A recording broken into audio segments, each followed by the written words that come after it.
Bom dia meus irmãos, bom dia minhas irmãs, que Jesus nos abençoe, nos ilumine, nos guarde na manhã de hoje, que nós possamos dilatar um pouco mais os nossos conhecimentos, possamos entender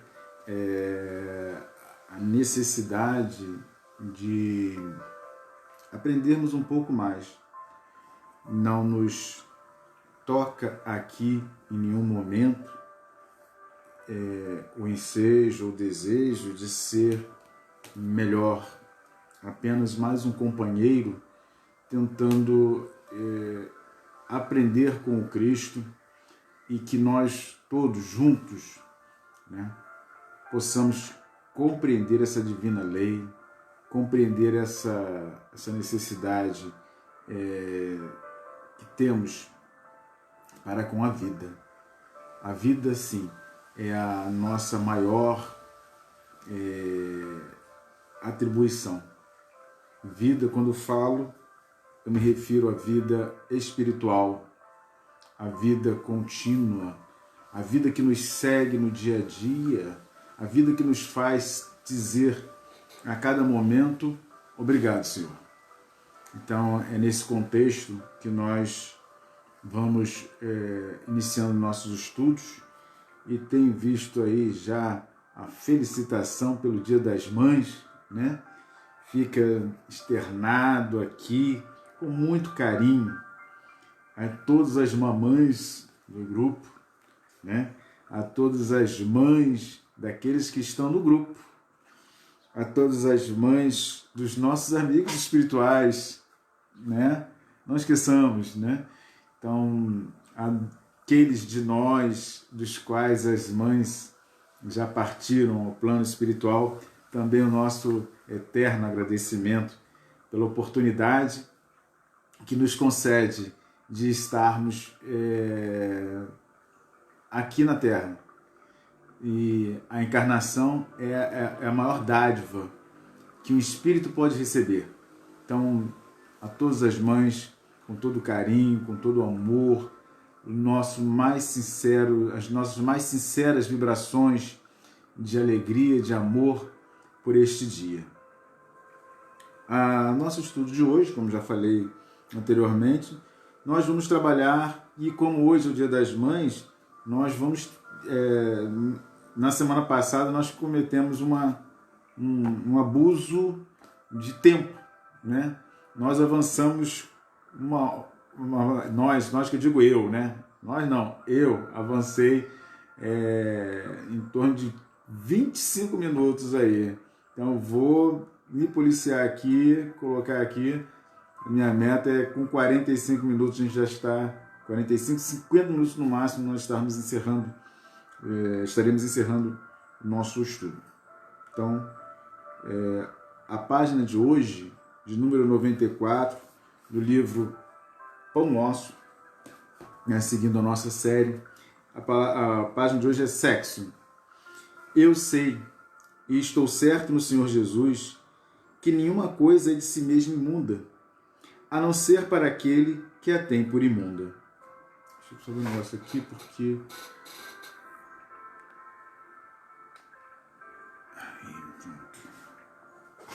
É porque senão a gente fica... Vou retornar aqui.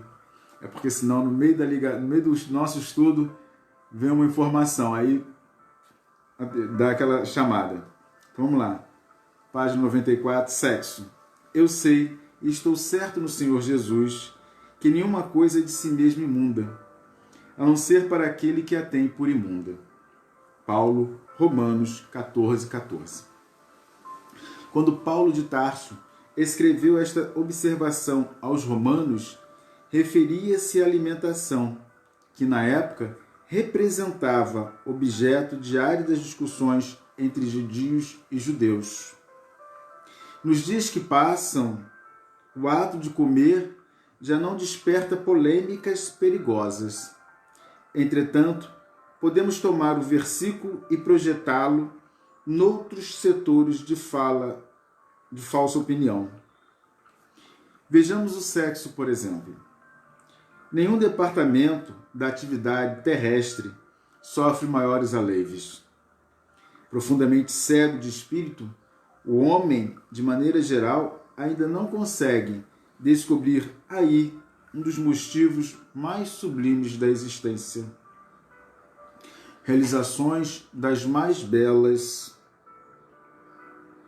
na luta planetária, quais sejam as da aproximação das almas na paternidade e na maternidade, a criação e a reprodução das formas, a extensão da vida e preciosos estímulos ao trabalho e à regeneração foram proporcionadas pelo Senhor às criaturas, por intermédio das emoções sexuais.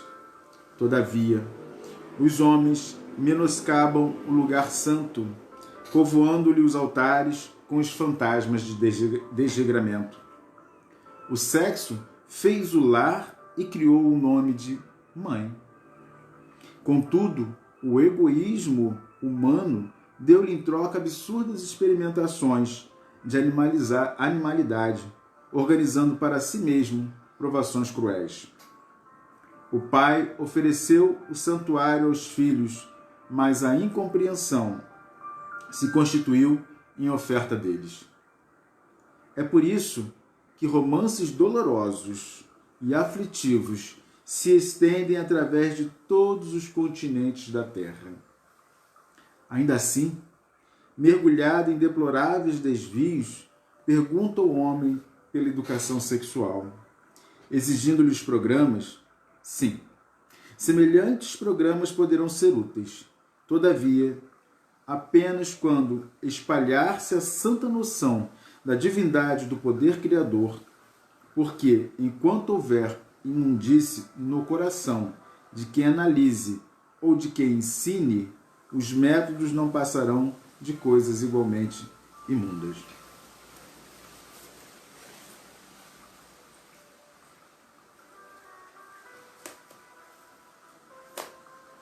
E é assim, Senhor, que nós iniciamos o nosso estudo buscando as mais altas reflexões, apesar das nossas dificuldades íntimas, das nossas dificuldades pessoais, dos alargados tempos passados em que defraudamos a religião, a ciência, a filosofia.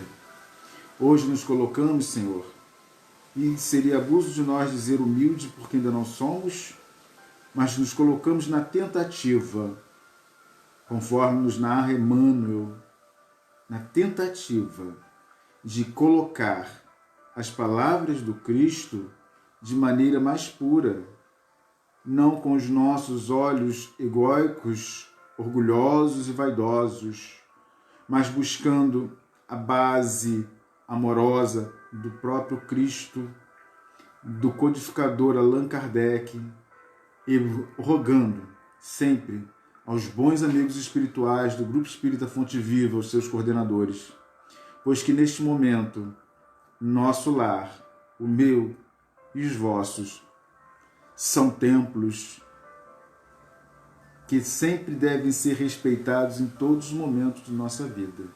São templos de amor, de compaixão, de bondade. Em especial hoje, Senhor, rogamos por todas as mães, em todos os lugares, por todas as situações que passam.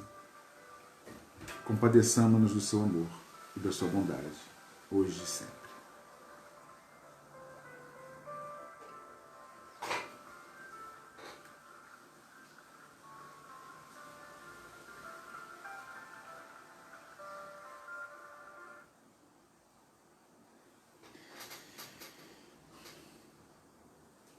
Bom, vamos nós lá, né? Nós estamos estudando no Evangelho, o capítulo 6, né? Que nos fala do Consolador, né? Do Cristo Consolador. E a página, o tema de hoje é Consolador Prometido. Nós leremos os itens 3 e 4, então passaremos aos comentários e pequenas bases nas quais nós estamos colocando para que a gente possa, então, juntos, né, avaliarmos. A gente começa a nossa fala aqui lembrando a todos que Allan Kardec, no Livro dos Médiuns, vai tratar das reuniões sérias. Esta semana, em estudo nosso, mais uma vez nos foi chamada a atenção em torno dos estudos sérios. O que são reuniões sérias? Elas dependem de 3 fatores, né? Ela depende do assunto a ser tratado, das pessoas que o envolvem e do ambiente, né? Então a gente relembra aqui que nesse momento, esse ambiente que nós escolhemos para a hora fazermos os nossos estudos é um ambiente no qual nós reservamos as nossas orações, as nossas preces e mantendo o ambiente, rogando muito, não é pouco, rogando muito aos bons amigos espirituais para que possam nos ceder um pouco de seu tempo, muito pouco. Então, que a gente possa entender esse momento, porque na medida que eu falo, sou eu entrando em vossos lares. Na medida que vocês recebem, são vocês entrando aqui. Então, é preciso que nós tenhamos esse cuidado muito grande. Então, peço encarecidamente aos irmãos que mantenhamos o projeto de oração, de concentração, nesse curto espaço de tempo. E eu prometo, serei breve também em minha fala, de modo que a gente não também roube, como nos diz Paulo, o tempo alheio, que a gente possa utilizá-lo da melhor maneira possível. Então, Consolador prometido, se me amais, guardai os meus mandamentos, e eu rogarei a meu Pai, e ele vos enviará outro Consolador, a fim de que fique eternamente convosco. O Espírito de verdade, que o mundo não pode receber, porque o não vê e absolutamente o não conhece, mas quanto a vós, conhecê-lo-eis, porque ficará convosco e estará em vós. Porém, o Consolador, que é o Santo Espírito, que meu Pai enviará em meu nome, vos ensinará todas as coisas e vos fará recordar tudo o que vos tenho dito. João 14, 15 a 17 e 26. Jesus promete outro Consolador, o Espírito de verdade, que o mundo ainda não conhece, por não estar maduro para o compreender. Consolador que o Pai enviará para ensinar todas as coisas e para relembrar o que o Cristo há dito. Se, portanto, o Espírito de verdade tinha de vir mais tarde ensinar todas as coisas, é que o Cristo não dissera tudo. Se ele vem relembrar o que o Cristo disse, é que o que este disse foi esquecido ou mal compreendido. O Espiritismo vem na época predita cumprir a promessa do Cristo. Preside ao seu advento o Espírito de verdade. Ele chama os homens à observância da lei.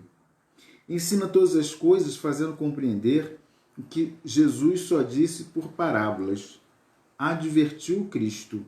Ouçam os que têm ouvidos para ouvir. O Espiritismo vem abrir os olhos e os ouvidos, porquanto fala sem figuras, nem alegorias.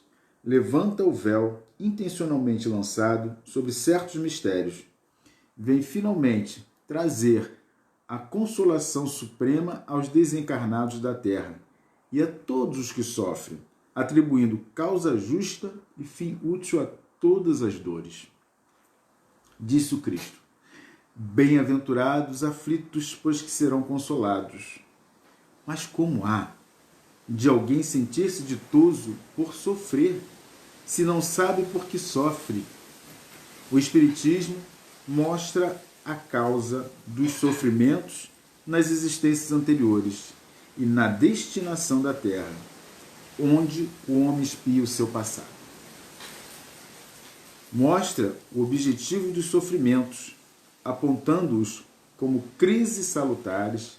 É preciso que a gente tenha bastante atenção a essa parte aqui. O espiritismo, normalmente a gente fala assim, o espírita gosta de sofrer. Não, não é isso. Entenda o que é a doutrina espírita.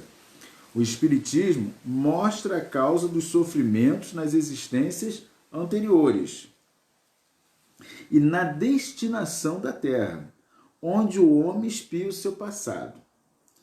Outra, mostra o objetivo dos sofrimentos, apontando-os como crises salutares que produzem a cura e como meio de depuração que garante a felicidade nas existências futuras. O homem compreende que mereceu sofrer e acha justo o sofrimento. Sabe que este lhe auxilia o adiantamento e o aceita sem murmurar, como o obreiro aceita o trabalho que lhe assegurará o salário. O Espiritismo lhe dá fé inabalável no futuro e a dúvida pungente não mais se lhe apossa da alma, dando-lhe a ver do alto as coisas, a importância das vicissitudes terrestres, a importância das vicissitudes terrenas some-se no vasto e esplêndido horizonte que ele o fez descortinar. E a perspectiva da felicidade que o espera lhe dá paciência, resignação e a coragem de ir até o termo do caminho. Assim, o Espiritismo realiza o que Jesus disse do Consolador prometido: conhecimento das coisas, fazendo que o homem saiba de onde vem, para onde vai e por que está na terra. Atrai para os verdadeiros princípios da lei de Deus e consola pela fé e pela esperança. Há um livro intitulado O Consolador. O Consolador. E aí Emmanuel, para explicar o que é o Consolador, né, ele faz uma análise e diz: sempre me perguntam algumas coisas. Em 31 de outubro de 1939, foi feito, através de Chico, uma pergunta, né? E aí Emmanuel faz o seguinte, ele diz assim: consultado sobre o assunto, o espírito Emmanuel, ele diz assim: um amigo do plano espiritual lembrou os seus componentes a discussão de temas doutrinários por meio de perguntas nossas à entidade Emmanuel, a fim de ampliar-se a esfera dos nossos conhecimentos. Consultado sobre o assunto, o espírito Emmanuel estabeleceu um programa de trabalhos a ser executado pelo nosso esforço, que foi iniciado pelas duas questões seguintes. Apenas duas questões Emmanuel transformou nesse livro aqui. Duas questões sobre o Consolador. Não temos nós a empáfia, a pretensão, que quer que seja, de que em 40 minutos consigamos falar sobre o Consolador. Se Emmanuel, para falar do Consolador, pegou duas perguntas, transformou num livro, não sou eu que vou entrar e dizer, olha, é isso. Não vou. A gente vai conversar aqui, gente, é puxar o fio para cada um ir lá buscar, entender. Porque ele diz assim: apresentando o Espiritismo na sua feição de consolador prometido pelo Cristo, três aspectos diferentes: científico, filosófico e religioso. A pergunta que fizeram para Emmanuel. Apresentando o Espiritismo na sua feição de consolador prometido. Nós estamos falando de quem? No Evangelho? Consolador prometido. Apresentando consolador prometido. Três aspectos diferentes: científico, filosófico e religioso. Qual desses aspectos é o maior? Aí Emmanuel fala assim: podemos tomar o Espiritismo, simbolizado desse modo, como um triângulo de forças espirituais. A ciência e a filosofia vinculam à terra essa figura simbólica. Porém, a religião é o ângulo divino que a liga ao céu. No seu aspecto filosófico, científico e filosófico, a doutrina sempre será um campo de investigações humanas. No seu aspecto científico e filosófico, a doutrina será sempre o campo sobre investigações humanas, como outros movimentos coletivos, de natureza intelectual, que visam o aperfeiçoamento da humanidade. No aspecto religioso, todavia, repousa sua grandeza divina por construir a restauração do Evangelho de Jesus Cristo, estabelecendo a renovação definitiva do homem para a grandeza do seu imenso futuro espiritual. A fim de intensificar os nossos conhecimentos relativamente ao tríplice aspecto do Espiritismo, poderemos continuar nossas indagações? Podereis perguntar, Emmanuel responde, sem que possamos nutrir a pretensão de responder com as soluções definitivas, embora cooperemos convosco da melhor vontade. Aliás, é pelo amparo recíproco, ou seja, Emmanuel e aquela turminha perguntando. Aliás, é pelo amparo recíproco que alcançaremos as expressões mais altas dos valores intelectivos e sentimentais. Além do túmulo, o espírito desencarnado não encontra os milagres de sabedoria, e as novas realidades do plano imortalista transcendem aos quais o conhecimento contemporâneo. Além do túmulo, o espírito desencarnado não encontra os milagres de sabedoria, e as novas realidades do plano imortalista transcendem aos quadros do conhecimento contemporâneo. O que para nós hoje é uma realidade, para o plano espiritual é passado. Eles já estão em outra esfera, planejando como vai ser aqui. No plano espiritual está sendo planejado o que vai ser aqui. Há sempre no plano espiritual um adiantamento. A gente está sempre um pouco atrás. E aí a gente vai colocar isso porque é importante. A gente vai voltar aqui depois aqui um pouquinho para ele falar. Que ele diz assim,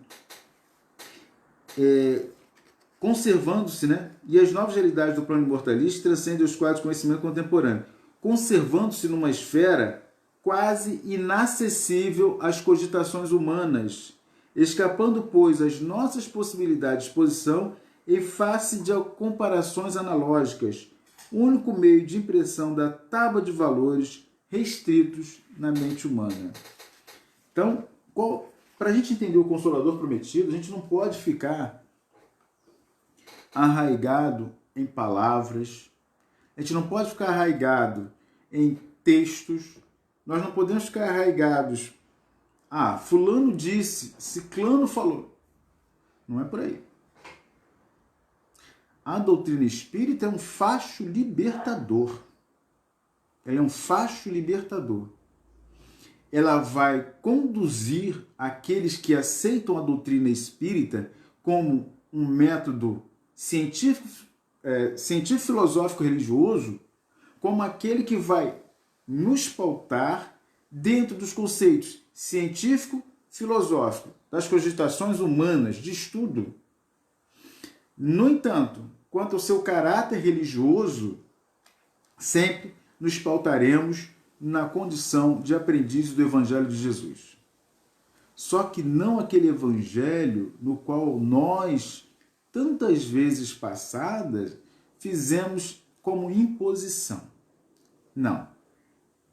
Nós colocamos aqui algumas questões para a gente avaliar, porque a chegada de Jesus à Terra é um processo muito longo. Muito longo. Primeiro você deve trabalhar a formação da Terra. Depois a consolidação e formação da humanidade.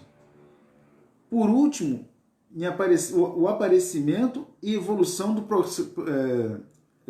aparecimento da evolução e progresso do pensamento humano. Então nós temos alguns processos nesse conjunto.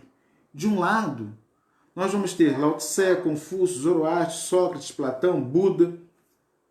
Todos esses aqui, e aí tem outros. Tem Pitágoras, tem... Ó, nós passaremos aqui o dia falando o nome de pensadores. Mas será que o homem chegou a pensar... Olha, eu pensei, eu já sou Jesus. Não dá. Eu pensei, eu sou Sócrates, eu sou Platão. Não sou. É uma construção contínua. Nós não conseguiríamos chegar até aqui hoje se não tivesse um processo de formação contínua. Jesus, ele vai demonstrar isso nas parábolas, o tempo todo. Cada parábola de Jesus tem que ser lida, relida, repensada.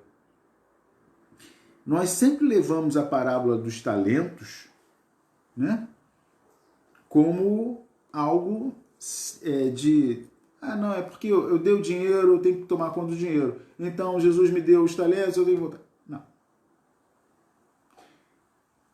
Eu não vou contar aqui a parábola dos talentos. Vou pedir a vocês o seguinte. Por favor, leiam a parábola dos talentos.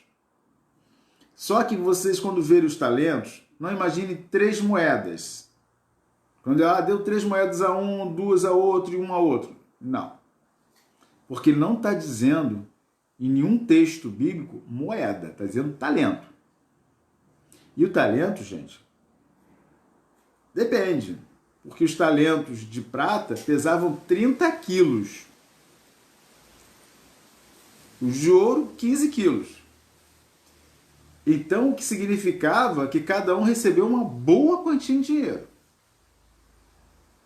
Uma boa quantia. Uma boa quantia. Sendo que essa quantia deveria ser multiplicada por aqueles que o receberam. Na medida que a gente começa a entender que cada talento daquele ali é uma oportunidade de trabalho concedida àquele trabalhador. E ele vai retornar em dividendos ao seu Senhor. A grande pergunta, quem é o nosso Senhor? É Deus, é o Pai. Então ele nos oferta, ele vai nos dar para a encarnação os talentos. A gente reencarna com aqueles talentos. 2 oportunidades.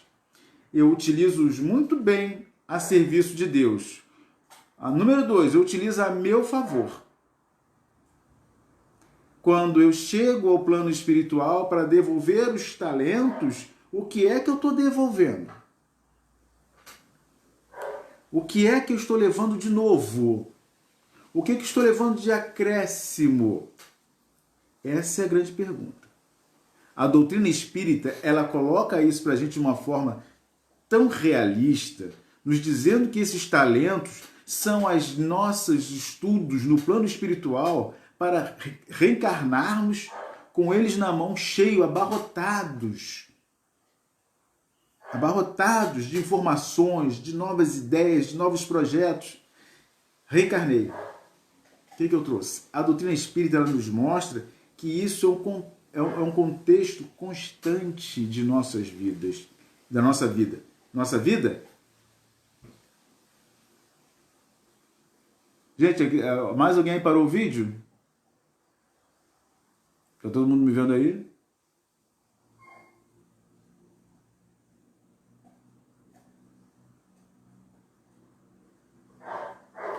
Soninha.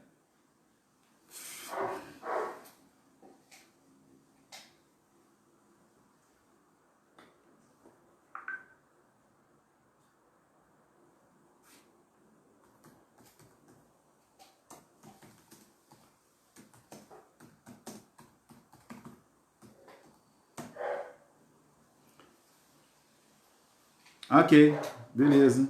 Já falei para a Soninha aqui para recarregar. Então, esse contexto nossos da doutrina espírita, ela vai colocar uma crescente nessa questão. Quando nós reencarnamos, trazemos em nossa bagagem novas informações, novos talentos. Quando levamos esses talentos, Emmanuel nos diz aqui, O que é filosófico, e o que é científico, a gente vai estudar aqui na Terra. O que é religioso, que é a parte da religião da doutrina espírita, é revivenciar o Evangelho de Jesus. A gente vai voltar tantas vezes para revivenciar esse Evangelho até ele ficar solidificado em nós. Daí o Consolador Prometido ser esse contexto espiritual imenso, que dependeu de diversos pensadores, mas dependeu de coisas materiais também. Nós hoje não estaríamos aqui conversando com vocês tranquilamente através da internet se não tivéssemos, lá no passado, obtido a escrita com os sumérios. Se nós não tivéssemos obtido o ensinamento fundamental filosófico dos gregos, no qual se constituiu o princípio de família. Nós não teríamos relações harmoniosas se na Roma antiga não tivéssemos o direito consolidado, que até hoje é utilizado em todos os direitos do mundo. O direito romano, ele traz a nós a capacidade de legislar leis e nos vivermos harmoniosamente. Mas aí a gente também tem outras questões, porque entra a religião. E durante milênios nós colocamos na religião a nossa ideia humana. E Deus, na sua concepção de teofania, o que é teofania? É a representação de Deus para nós. Como nós representamos Deus? Se formos na Capela Sistina, gente, eu adoro as pinturas da Capela Sistina, lá no Vaticano, em Roma, né? Chega lá, é lindo, fantástico. Mas a gente representa Deus como um homem. A gente representa Deus como um homem. E aí a doutrina espírita vem lá na pergunta primeira, sua primeira pergunta, Kardec, a curiosidade de Kardec, que é Deus? Que é Deus? E não pergunta quem. Que é quando a gente fala assim, res pública. República. Re é de reis, de coisa. Porque não coisa não no sentido de é qualquer coisa. Não. É porque é um ente. É porque é algo que é intocável. A gente não consegue. Vou tocar na República. Não vou tocar na República. Mas ela está ali presente em todos os pontos. Eu vou tocar Deus? Não, mas ele está presente em todos os pontos. Então, esse que denota para nós a nossa capacidade mental de abrir o nosso pensamento para dizermos o que Jesus nos trouxe de novo. Porque Jesus é novo todo dia. Jesus não é novo lá não, Jesus é novo todo dia. Porque a doutrina espírita já vai nos trazer ele, não mais, e aí a gente vai pegar caminho da luz e vai andar. Vamos pegar a evolução dos mundos e vamos andar. Parnaso e além túmulo e vamos andar. Vamos pegar todos os livros de Chico e a gente vai ter uma noção, sim, sabe? Com todo respeito a Emmanuel, a Valdo Vieira, a Chico, a André Luiz, a todos aqueles que vêm trabalhando por essa doutrina. Nós somos herdeiros de grandes trabalhadores, como Eurípides Barçanufo, Dr. Bezerra de Menezes, né? José Petitinga, que lá no início deram suas vidas cotidianamente para que hoje a gente pudesse conversar harmoniosamente aqui, bater esse papo, né? Sobre doutrina espírita. Sobre doutrina espírita. Entender, quando ele fala aqui que o objetivo dos sofrimentos, né? O Espiritismo mostra a causa do sofrimento nas existências anteriores e na destinação da Terra, onde o homem espia o seu passado. O meu estudo do Evangelho, ele está em O Cristo. Terminamos semana passada e estamos retornando essa semana, retornamos o início da semana para começar a nossa tarefa de manhã cedo. E nós estamos no capítulo Cristo. E aí ele diz assim, lá no capítulo Cristo: Ele diz assim: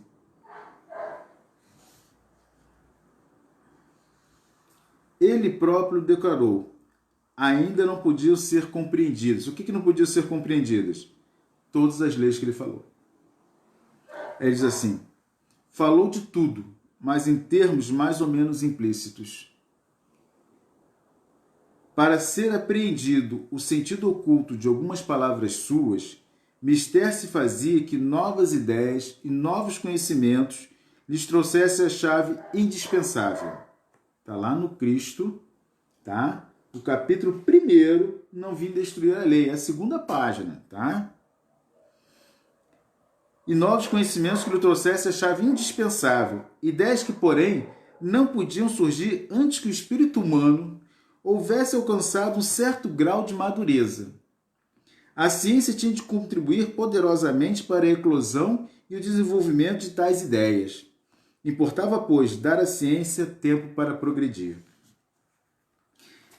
Nós não temos como negar que não conseguir, e não vamos conseguir. É difícil alguém, chegue para alguém e diga assim: olha, meu amigo, o plano espiritual ele está à nossa volta, os espíritos nos rodeiam. Apesar de Paulo ter dito lá atrás, né, uma multidão de espíritos os acompanham. Estamos envoltos numa multidão, numa nuvem de testemunhas. Estamos envoltos numa nuvem de testemunhas. Era 1, 2, 3. Eram muitos. Ok, Soninha. Eram muitos. Então, nós não vamos observar um método de Jesus como algo parado. A todo momento ele muda o seu método pedagógico para que nós aprendamos. Nós não teríamos a doutrina espírita se não tivéssemos homens como Jean Hus, como Martim Lutero, como Gutenberg, o inventor da imprensa. Porque esses indivíduos, quando pegaram a fala e tiraram de um homem... Gente, imagina você copiar a Bíblia à mão. Só que para copiar a Bíblia à mão, você tinha que pegar a pele do bicho, do qual bicho fosse, para poder limpar, para poder fazer a retirada de gordura, prensar isso uma folha. Uma folha. A Bíblia nossa tem 2.300 páginas, dependendo do contexto. Né? É difícil a gente conceber. Isso aqui são páginas bem fininhas. Bem fininhas. Bem fininhas. Quando vem a imprensa, há uma multiplicidade. E o segundo ponto, nós saímos de falar o latim e o grego para todas as línguas. Aí o Cristo disse: agora pode vir o Espiritismo. Porque agora eles têm a Bíblia todos na sua mão. Ela não está escondida. Mas o Cristo faz mais uma coisa. Ele injeta na sociedade ideias renovadoras. No renascentismo, no iluminismo, o homem estuda corporalmente, é estudado corporalmente, é dissecado. Aí o Cristo faz assim: mas ainda falta mais. É preciso que a música envolva esses ambientes, a fim de acalmar o espírito. E aí a gente vai ver Leibniz, Mozart, vamos ver Chopin, vamos ver Strauss, vamos ver Johann Sebastian Bach, que é a base do estudo do piano até hoje. Por quê? Corações duros não ouvem o Evangelho. Corações duros não ouvem o Evangelho. Apenas corações amorosos. E a parte principal, e nós vimos aqui, não foi eu que disse não, foi Emmanuel, tá? Foi Emmanuel, então, estou isento. Nós viemos revivenciar as lições do Cristo. Quando a gente observa a ciência, que ela constrói mega máquinas, a gente fala assim: para que está construindo uma mega máquina? Para fazer uma mega ponte? É porque vocês vão fazer mega constelações, mega sóis, mega... tudo mega. Mas vocês têm que aprender. Eu também.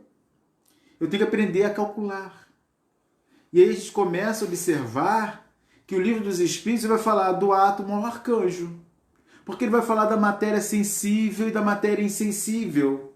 Vai falar da matéria palpável e da matéria impalpável.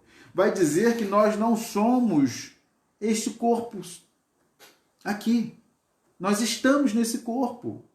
E a consolação maior vem com a mediunidade. Porque é a possibilidade que nós temos de nos comunicar com os nossos entes queridos num plano que nós não vemos. Ele está aqui do meu lado.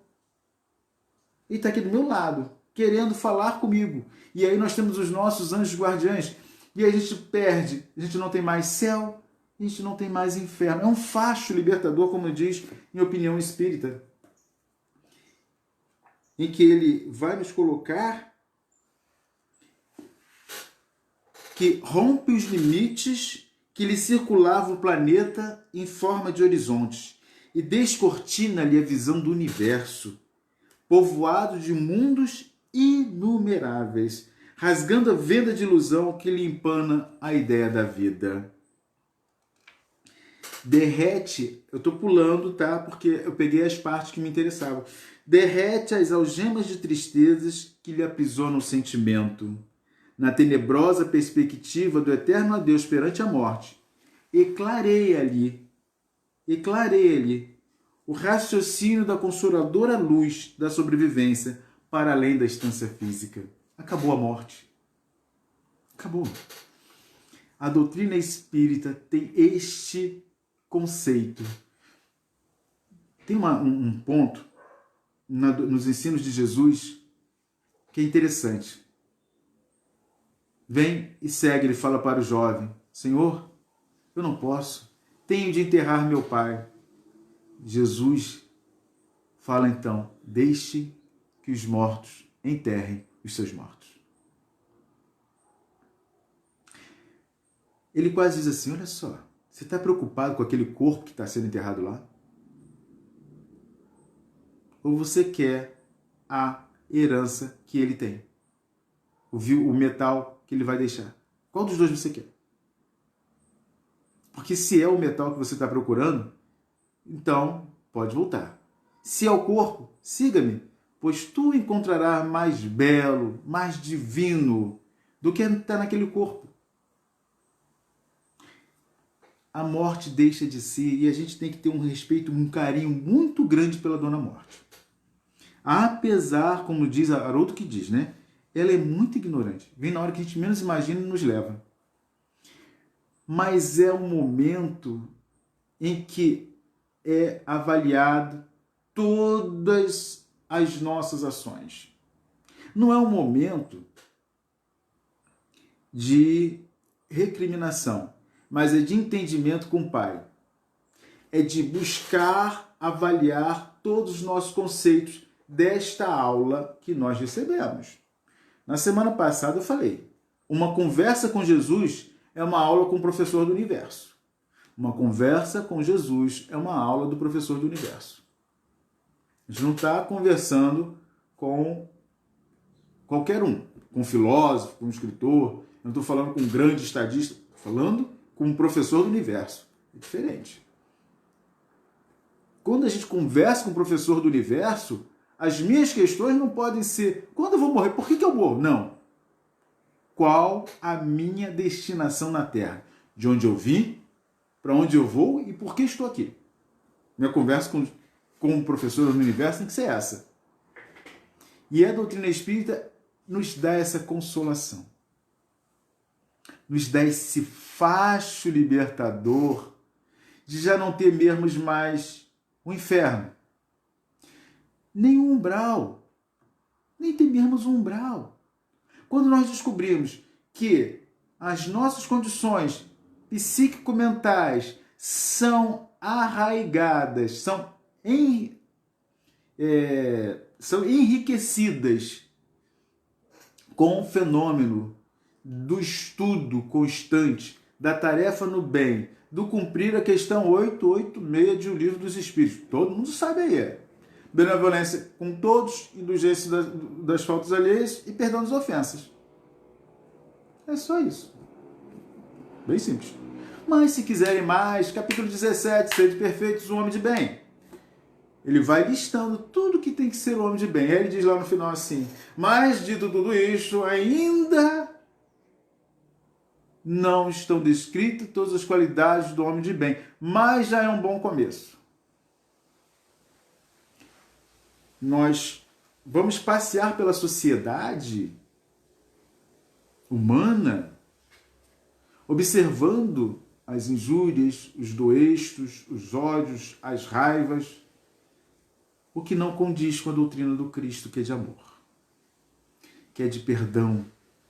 E essa doutrina tem que ser revivenciada em nós. Essa doutrina tem que ser chacoalhada dentro de nós.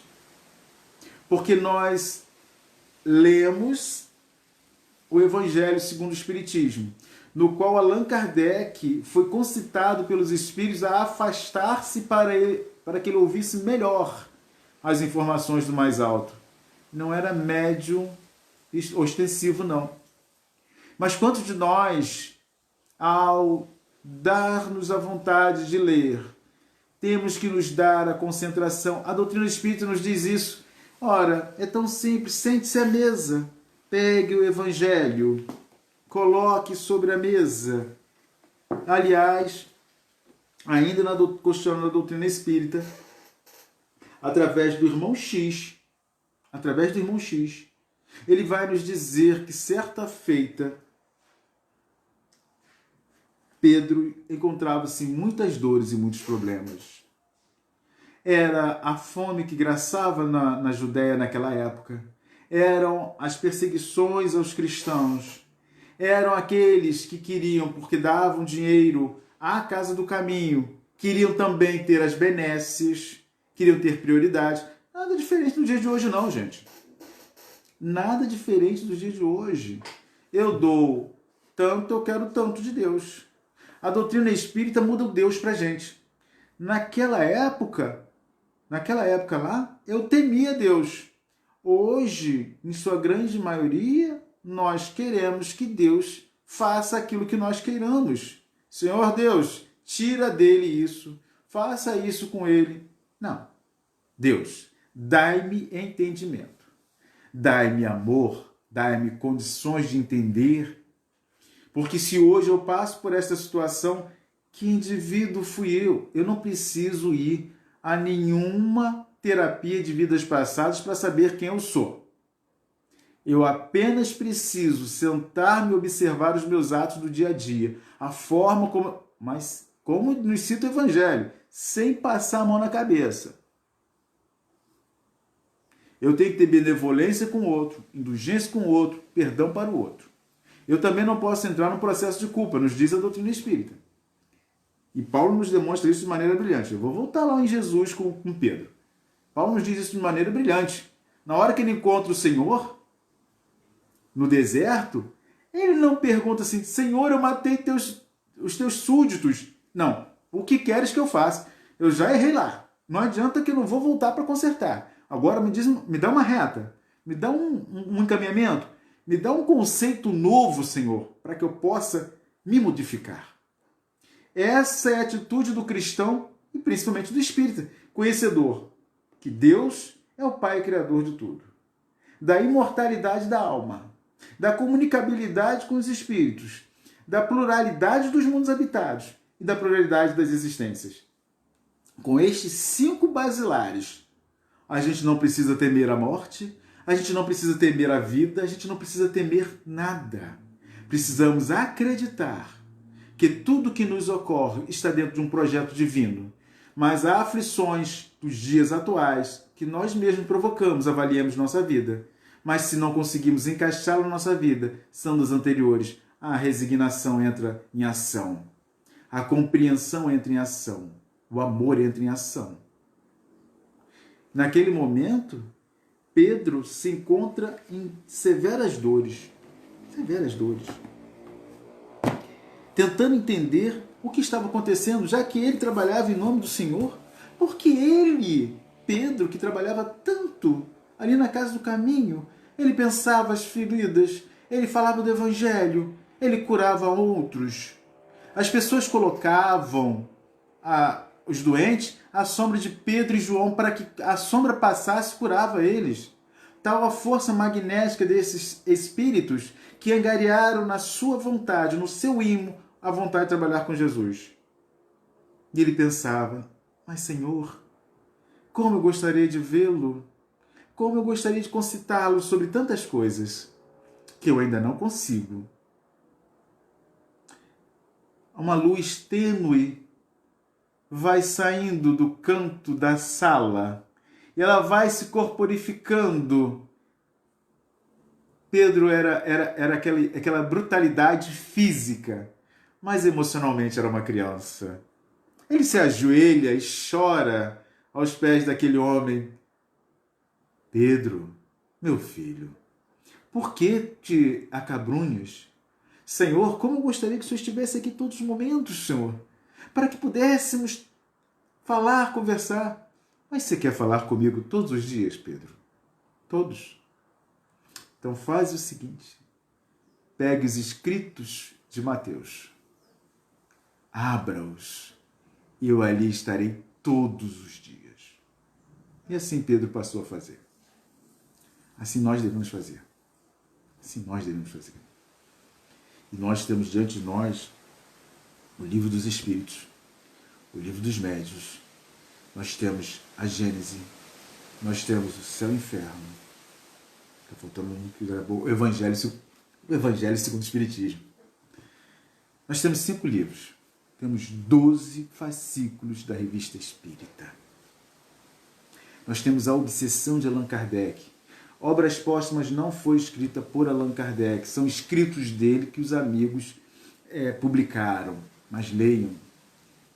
Nós temos o que é o Espiritismo, pequenininho, leiamos.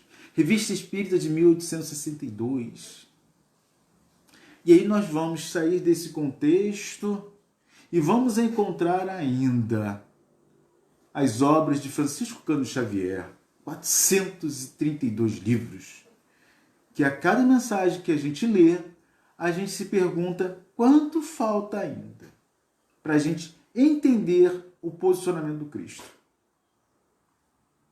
Então, nesse dia, a gente começa a avaliar os contextos amorosos do Pai e vai fazendo de nós novas observações. Meus irmãos, a doutrina espírita é fantástica, é maravilhosa, é linda.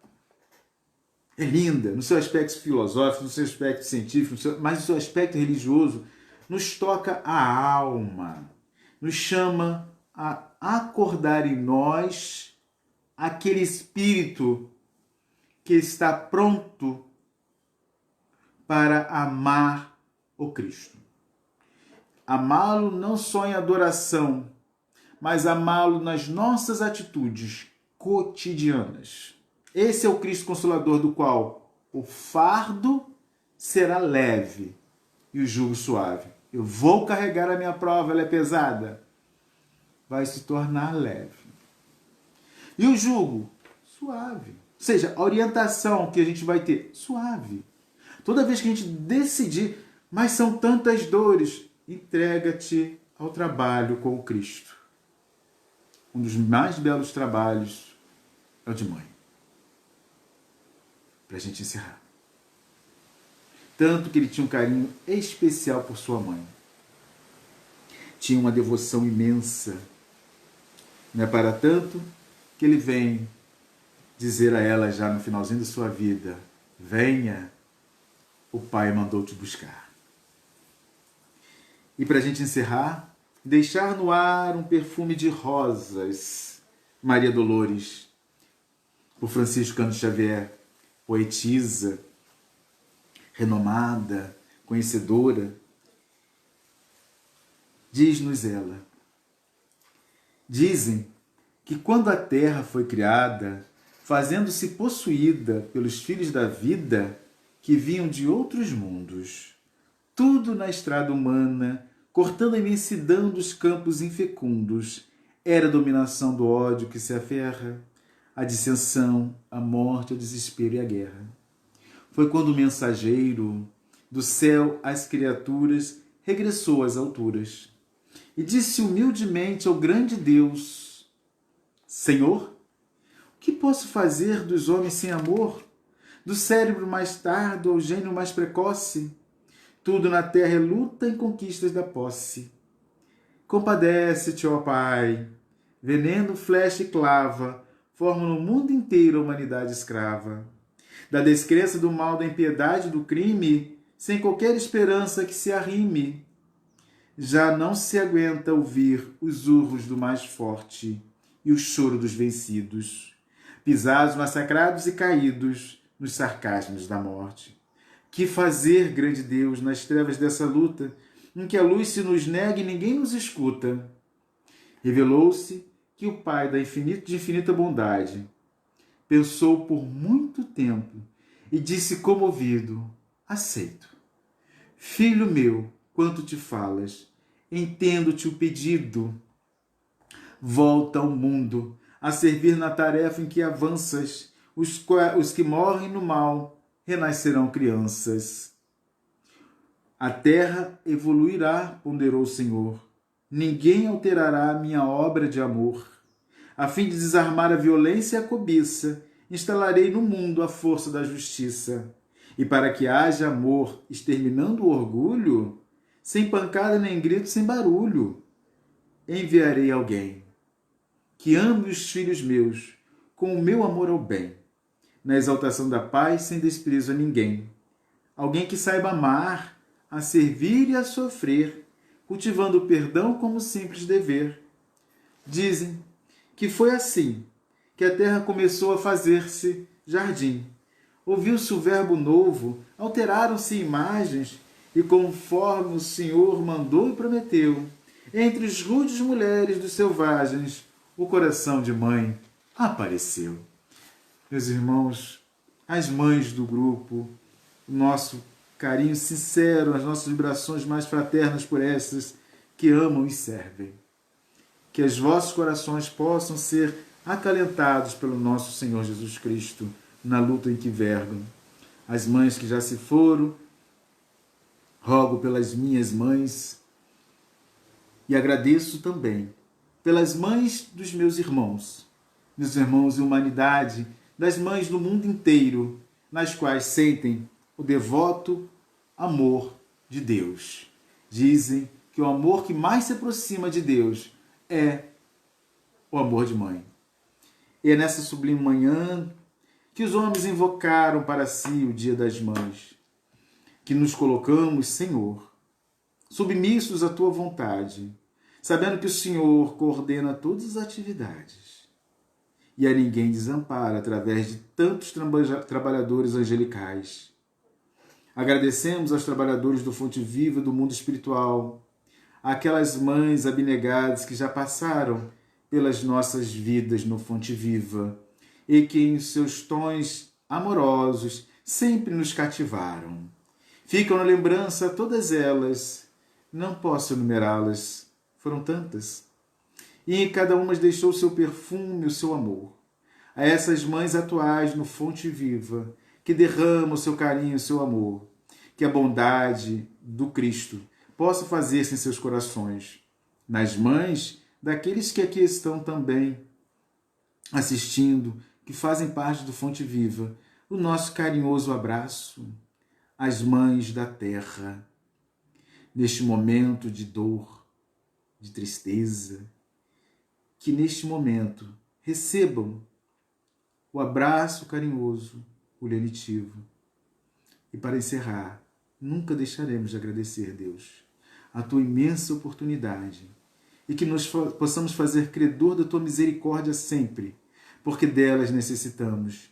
E, quiçá, nós lembremos, na medida que Tu nos pedires, que tenhamos misericórdia com os Teus, em que ponto da evolução se encontre, pois que não chegaremos aos Teus pés daqui a bilhões de anos, se não tivermos exercitado em nós a benevolência, a indulgência e o perdão. Um bom domingo a todos, com muita paz, com muito carinho. Que Jesus os abençoe e ilumine hoje e sempre, graças a Deus. Bom dia a todos. Às mães, um feliz Dia das Mães. Que a paz seja em vossos corações hoje e sempre.